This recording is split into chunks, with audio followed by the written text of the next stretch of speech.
हरिओम। भगवान जी की वाणी है आत्म ज्ञान पे। आत्म अर्थात स्वयं और ज्ञान अर्थात समझ। आत्मा ज्ञान का अर्थ हुआ स्वरूप की समझ, अपने आप की समझ। जो जब मैं पैदा हुई मुझे किसने नहीं बताया था, तो गुरु आके मुझे अपने आप की समझ बताते हैं।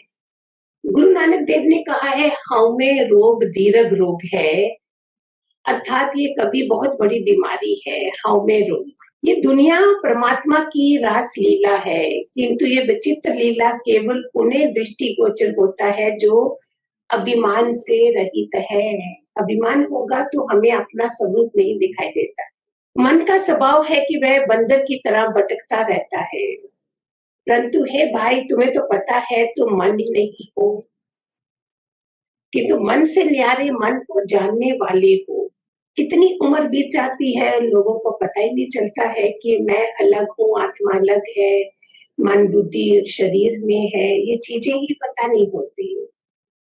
न्यारा होकर मन की ओर देखो तो तत्काल ये बंदर तुम्हारा आज्ञाकारी दास हो जाएगा, क्योंकि अब मैंने मन की नहीं सुननी है। I am not slave of my mind. तो वो क्या करता है, वो तुम्हारा आज्ञाकारी बन जाता है। आयु के कारण शरीर परिवर्तित होता है, संत के कारण विचार बदलते रहते हैं। संग होना चाहिए। यही हम किसी और में बैठे हैं तो वहां देखो क्या है, और जहां हम अच्छे संग में हैं तो कैसा है। संसार है तमाशा और मैं हूँ उसको देखने वाला। भला देखने वाले को तमाशे से कैसा कष्ट होगा।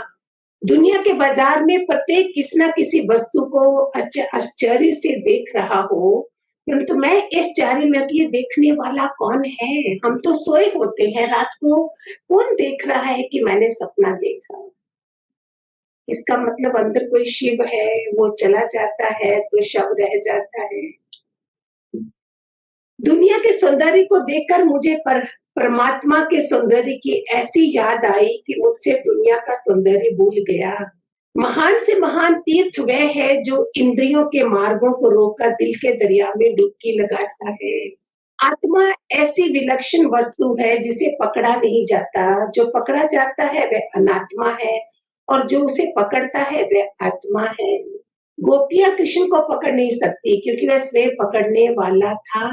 जिसे मैं सारी आयु बाहर खोज रहा था, वह आखिर मैंने देखा कि दिल के भीतर बैठा है।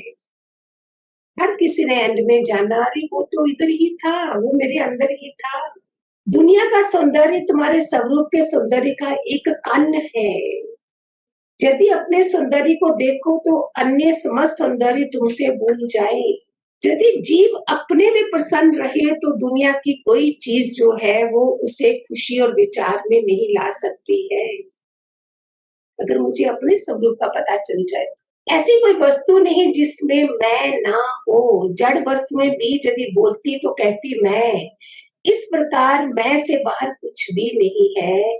इस मैं को सर्वव्यापी आत्मा कहते हैं। वो बड़ी कैपिटल आई हो जाती है, हम छोटी आई में रह जाते हैं। अभिमान तब होता है जब स्वयं को सीमित समझा जाता है।